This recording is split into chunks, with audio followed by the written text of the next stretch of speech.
আহ, সেই একই গন্ধ। পচা, এই বিড়ির প্যাকেটটা তোকে কে দিয়েছে? একটা বিড়িখোর বুড়ি। বিড়িখোর বুড়ি? তার মানে আমার মা?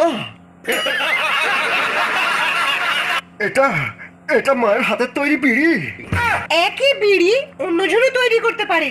নানন্দা, তুমি হয়তো জানো না, আমি কতদিন পরে বিড়িটা খেয়ে পেট ঝেড়ে হয়ে গেছি।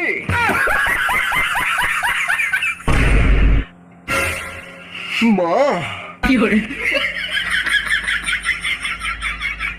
মা, তুমি জানো যে আমি তোমার স্পেশাল বিড়ি ছাড়া কিছু খেতে পারি না মা।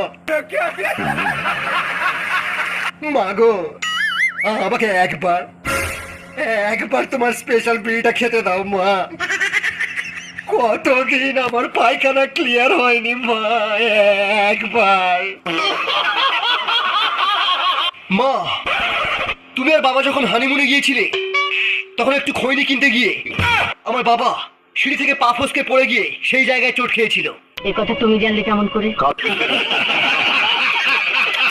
কাল রাতে বাবা আমার স্বপ্নে এসে বলে গেছেন, আরো বলে গেছেন বাবা আমার হওয়ার জন্য পাড়ার সমস্ত বিড়িখোরদেরকে একটা করে শান্তি বিড়ির প্যাকেট কিনে দেওয়ার মানত করেছিলেন, কিন্তু বাবা তা দেননি। এখন এই বিড়িখোরগুলো আমাদেরকে শ্রাপ দিয়েছে, বলেছে এই রাজমহলে সবার পায়খানা বন্ধ হয়ে যাবে, বুকে গ্যাস উঠে সবাই মারা যাবে। সারাদিনে কটা বিমল খাস? আরে বিমল খেলে মনে হবে পৃথিবীর সব নেশা ছেড়ে দিই। আরে আমি তো হাত দিয়ে যাওয়ার আগেই 10-15 প্যাকেট মেরে দিই। বাবা, আমার বাইকে তেল শেষ হয়ে গেছে। কাল তো 50 টাকা দিলাম। 50 টাকা? থু, শালা 50 টাকা তেল তো রাস্তার জামেতেই শেষ হয়ে যায়। পেট্রোলের দাম অনেক বেড়ে গেছে, তোকে আর বাইকই চালাতে দেবো না।